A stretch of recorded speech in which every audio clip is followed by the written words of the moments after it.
এখন বানাবো যে রসুনটা বেঁচে গেছে, তোমাদের আগের ভিডিওতে দেখালাম, সেই রসুনটা আমি ইউটিলাইজ করব রাইসটার ক্ষেত্রে। ঠিক আছে, তো কীভাবে রসুন প্রথমে বাবা ছিটবে একটু, তুমি রসুনটা যেহেতু জলের মধ্যে আছে তারপর দিতে গেলে ছিটবে অনেকটা ধরে খেতে টেস্টটা চাইলে। তাই আমি আর আলাদা করে এর মধ্যে এগ দেবো না, এই ক্ষেত্রে আমি একটুখানি ভাজা ভাজা হয়ে যাবে। দেখেছো, এই যে লোহার মধ্যে রেখে দিয়েছিলাম তার ফলে এটা হলো, লোহার মধ্যে রাখার পরে কি এদিক দিয়ে মিলে দিতে পারছিস। এই যে লোহার আয়রনের যে একটা টেস্ট আসে রসুনের সাথে, চাইনিজের সাথে আসে, তো সেটা পুরো ওর মধ্যে তুলে নিল। রাইসটা আজকে খেতে হবে মারাত্মক সুন্দর। এরপর এর মধ্যে আমি দেব কেটে রাখা পেঁয়াজ, কুচি করে রাখা। হ্যাঁ, তো পেঁয়াজটা দিয়ে এবার আমি একটুখানি জোরে করা আছে পুরো ফুল, এটা একটু ভাজা ভাজা হোক, ততক্ষণ আমি এখানে চিন্তাভাবনা করে নিই এই রাইসটা।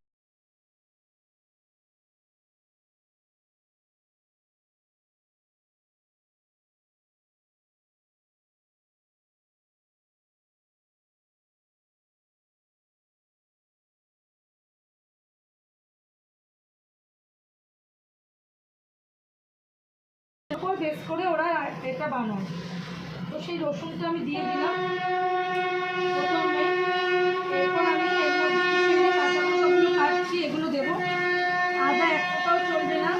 আর আমি যে লোহার মধ্যে রেখে দিয়েছিলাম, এইটা যে কারণটা সেটা মানে কি বলবো, কতটা ভিডিওতে উঠলো জানি না, কারণ কি যেহেতু প্রচণ্ড ওই বেড়াচ্ছিল, তো সেটার জন্য দেখেছো কত সুন্দর একটা টেস্ট আসবে। রাইস যারা খাবে তারা বুঝতে পারবে।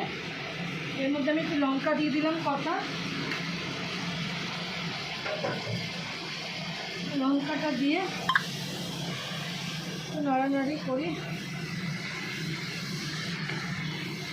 এর মধ্যে একদমই আমি ওই দেবো না, ডিম আর অন্য কোনো কিচ্ছু আমি এর মধ্যে দেবো না, গাজর ক্যাপসিকাম কিচ্ছু দেবো না। খুব বেশি এটা ভাজাও হবে না, অল্প অল্প ভাজা হবে। তারপরে আমি এর মধ্যে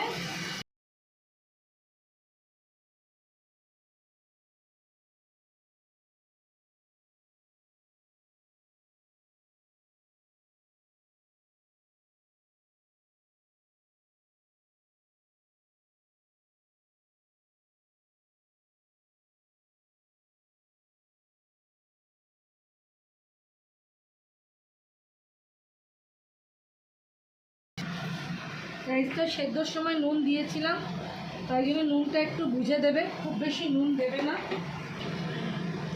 তারপর ভিনিগার দেবো, যতটা ভিনিগার ছিল দিয়ে দিলাম, কেন আমার আর এর মধ্যে ভিনিগার নেই। এরপর আমি ব্ল্যাক সোয়া সস একটু দিলাম, খুব বেশি দেবো না।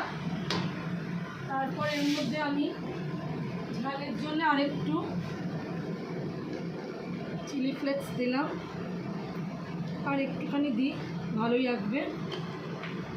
তারপর আমি এর মধ্যে দিলাম একটুখানি চিনি দেবো, অবশ্যই অবশ্যই দেবে, তাহলে রাইসের টেস্টটা ভালো আসবে।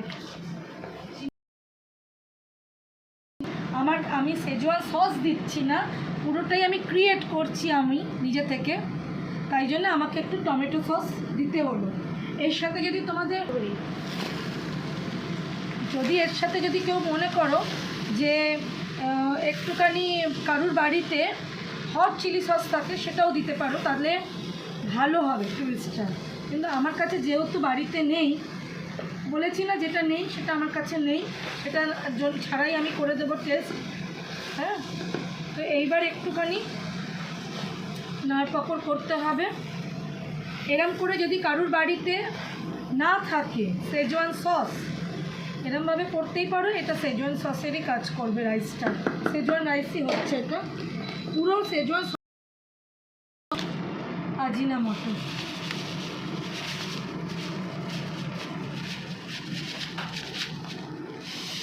ব্যাস, খুব লিটিল টেস্ট জানার মতো পক্ষপাতী আমি নই। তো এইবার এইটাকে পুরোটাই ব্যাপারটাকেই নাড়াচাড়া। এই রাইসটা যা সুন্দর খেতে হবে না, যা যা আইটেম আছে তার সাথে মানে একদম মানে কাটে কপাটে লাগে বলে না, সেই কাটে কপাটের ব্যাপার এটা।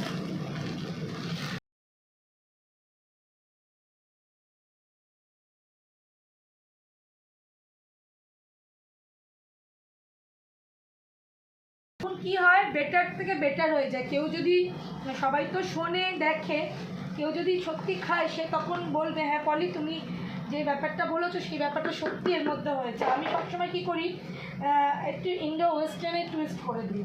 যেমন এখন আছে ধনেপাতা, আমার কাছে প্রচুরই বাজারে ধনেপাতা, এটা আমি একটুখানি এর মধ্যে দিয়ে দেবো, এর মধ্যে দেবো, যার ফলে এটা ওই হয় না সব কিছু মিলে একটা অসাম লুক দেবে, এটা একটা অসামই লুক দেবে। সব কিছু আমার দেওয়া হয়ে গেছে, মেশানো হয়ে গেছে, জাস্ট আমি নাড়ছি, নেড়ে এটাকে আমি নামিয়ে দেব।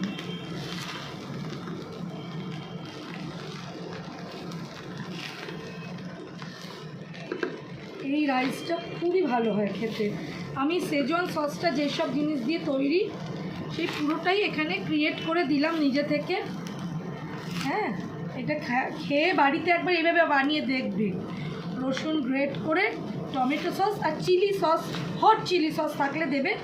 আমার কাছে আজকে নেই, আমি দিলাম না। আমি দুবারে তোমার ঝাল দিয়েছি, যথেষ্ট পরিমাণে ঝাল হবে এবং অপূর্ব খেতে হবে, এটুকু বলে দিলাম। আমার জিনিসটা রেডি হয়ে গেছে, এবার আমি নামিয়ে ফেলবো। অপূর্ব টেস্টি। নিজে রান্না করে যদি বলে কেউ বাবা নিজে রান্না করে নিজেই বলছো, নিজের জিনিসে যে জিনিসে তোমার কনফিডেন্স থাকবে তুমি বলতেই পারবে।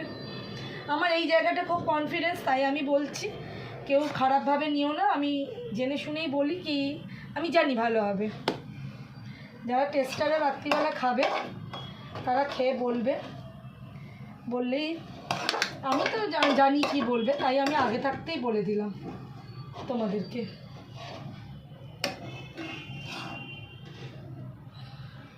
নিজেরা ক্রিয়েট করো বাড়িতে, তাতে দেখবে অনেক বেশি বেশি খেতে ভালো হবে আর অনেক টাটকা জিনিস দিয়ে করতে পারবে। ওই সসগুলো তো করা থাকে, এগুলো তো তোমরা বানাবে আর দেবে। বুঝতে পারছো দুটোর মধ্যে তফাৎ?